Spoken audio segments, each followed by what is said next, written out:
essas barreiras com tantos canais de comunicação, tanto conhecido quanto desconhecido?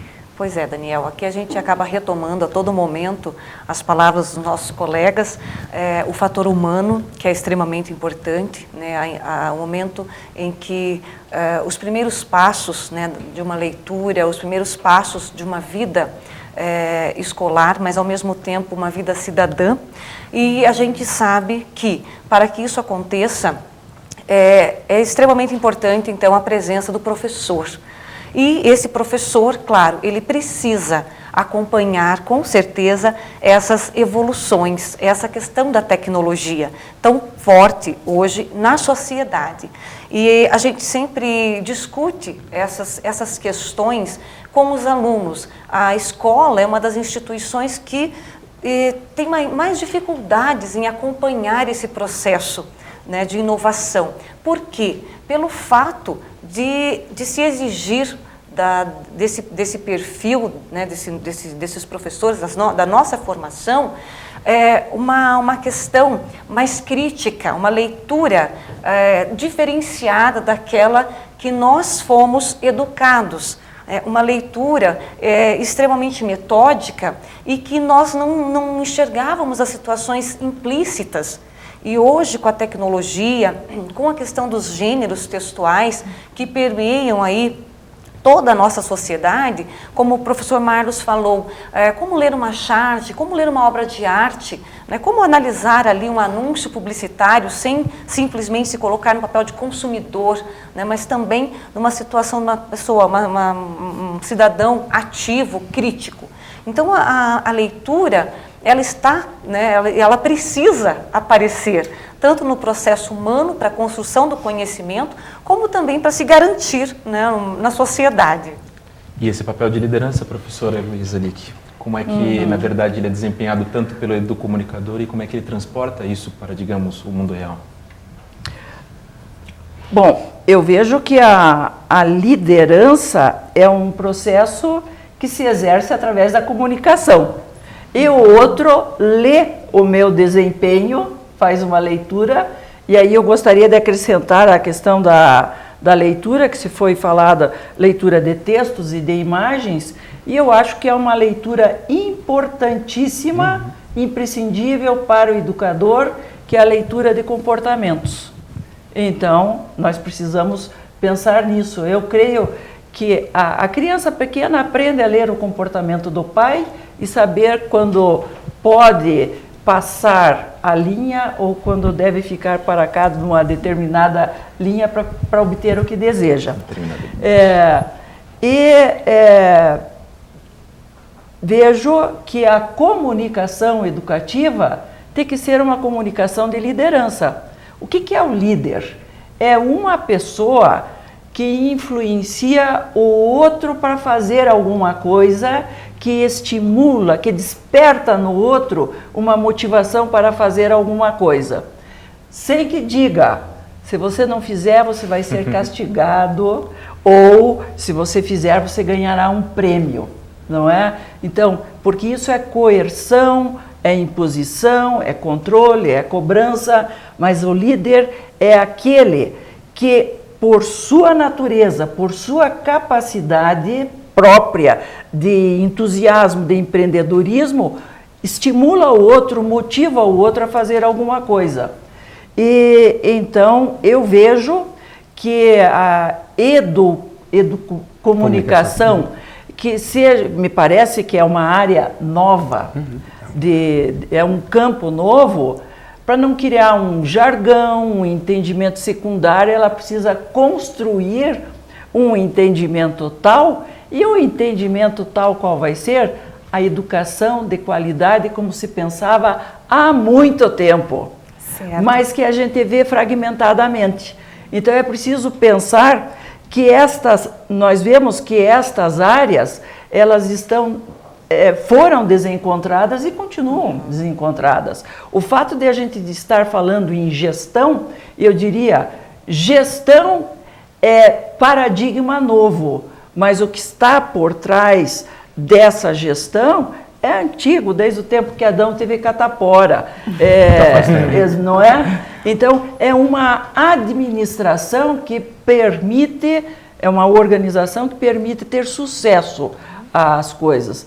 Daí, eu diria que gestão, liderança, comunicação, capacidade de ler, tudo isso tem que estar entrosado intimamente no saber fazer das pessoas. Exatamente. Nós vamos pedir então, brevemente, para nós encerrarmos o bloco, que vocês indiquem, façam uma indicação de pesquisa da área da qual vocês, cada um, estão representando, para que nós possamos apresentar para o nosso público. Juliana, você trouxe uma indicação de pesquisa? Sim, na verdade, como o curso focaliza ali a questão da leitura, então nós temos um dos trabalhos que eu estou finalizando agora as orientações, são fatores significativos na formação da competência de leitura nos alunos de ensino médio, em que existe então a preocupação de como o aluno ele está gostando ou não de realizar essa leitura e se essa leitura está acontecendo de maneira satisfatória ou impositiva. Então, foi realizada uma pesquisa, uma escola aqui de Curitiba, e esses alunos, então, tiveram a liberdade de falar a respeito dessa nova forma de enxergar a leitura.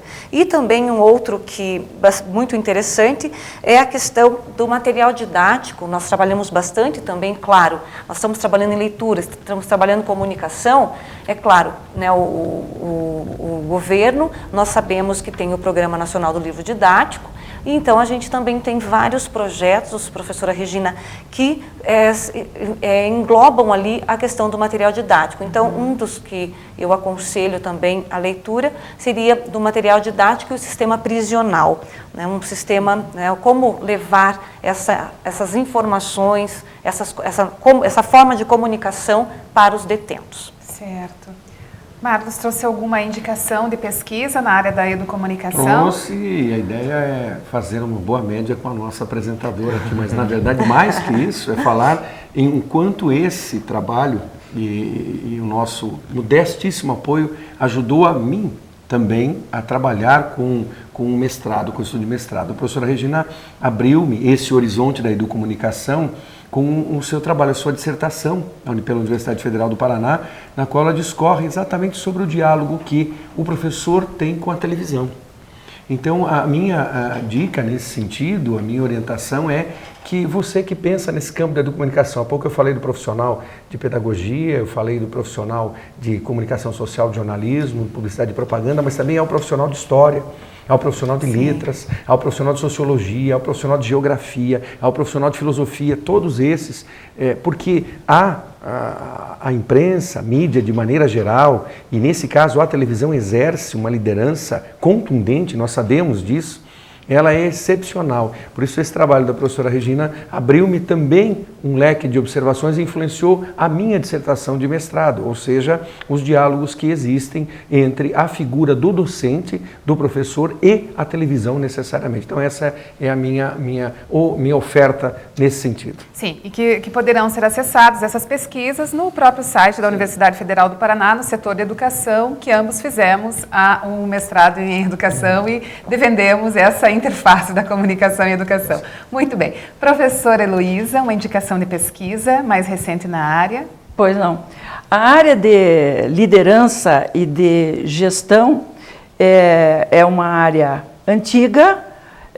Na educação, no entanto, os estudos são mais recentes. Nós temos visto muitos estudos publicados na área de gestão. As editoras têm aí vários trabalhos publicados. Eu mesma tenho me dedicado bastante ao estudo de gestão e de liderança, mesmo porque, tendo começado a trabalhar em educação, jovenzinha, queria muito trabalhar em educação e o emprego que me apareceu na área era o de tarefeira, eu entrei como tarefeira numa escola e em seguida comecei a atuar na administração da escola e como docente. Então, eu incorporei estudos em uma série chamada Cadernos de Gestão, pela editora Vozes. Tenho, sobre assuntos que estamos falando agora, há 2 livros que eu gostaria de apontar. Um deles é Gestão Educacional, uma questão paradigmática, que trata da diferença entre administração e gestão, e nós identificamos que, na prática, por meio de pesquisa, levantamos que mudamos a terminologia, mas não mudamos a prática. Quer dizer, nós saímos da roça para fazer doutorado, mas a carroça continua dentro de nós. Não é? Eu gostaria... E outro livro que eu gostaria de indicar é Gestão Educacional, Liderança Educacional. Ok, gostaria de reforçar apenas que todas essas indicações estarão disponíveis em nosso site, no Facebook. O programa também entra da mesma forma com as tendências de comunicação nas redes sociais. Antes do encerramento do primeiro bloco, eu gostaria de deixar o telespectador com a situação problema que será discutida a princípio já do segundo bloco. A ideia é a construção do conhecimento no processo elaborativo. Sabemos que não é uma tarefa simples, embora seja fundamental no contexto contemporâneo. É possível, dessa forma, desenvolver estratégias para facilitar o saber fazer? E como o profissional poderá desenvolvê-las? Deixamos a situação problema para os nossos convidados e também para o telespectador. Já retornamos após o nosso intervalo.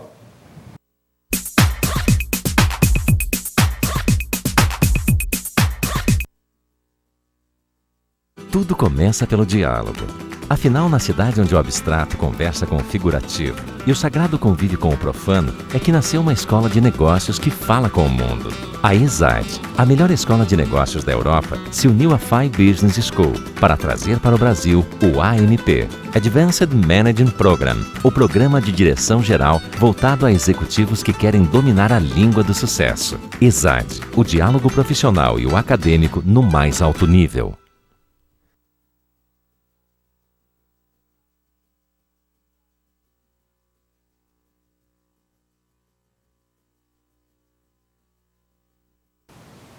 O nosso tema de hoje, a educomunicação e a leitura na gestão educacional. Ao longo do nosso primeiro bloco, os nossos convidados discorreram sobre o que vem a ser cada uma das áreas nas quais eles estão representando. E nós deixamos ao final do bloco a nossa situação problema de hoje. Seria sobre a construção do conhecimento no processo laborativo em que o profissional está atuando. E colocamos que não é uma tarefa tão simples assim de conseguirmos essa construção do conhecimento em cada uma das áreas que os professores estão representando. Mas é possível desenvolver estratégias de forma a facilitar esse saber fazer? Então, como esse profissional pode desenvolver esses saberes, essa construção do conhecimento? Professora Heloísa. Olha, essa problemática me encanta muito. E eu diria o seguinte, o que não é simples?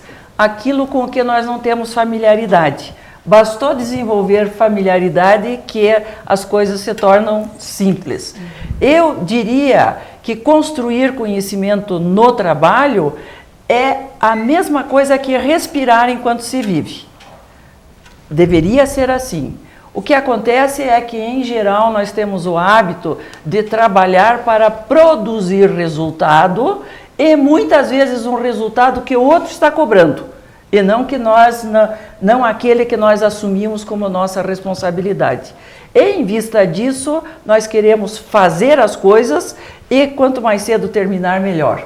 A questão é a seguinte: enquanto fazemos, se nós observamos o que fazemos, se nós observamos os efeitos do que fazemos no outro, e nós vamos construindo significados e compreendemos o que funciona e o que deixa de funcionar. Que significados os outros atribuem aos nossos gestos, às nossas ações. Dessa maneira, nós vamos aprendendo. E se nós tomamos nota, nós construímos conhecimento. Certo. Marlos, a partir também da exposição da professora Heloísa, que colocou essa construção do conhecimento como sendo fundamental, essencial no bom desempenho do profissional, eu quero que você puxe para nós a questão do educomunicador. Por quê? O que o Ministério da Educação e Cultura tem nos passado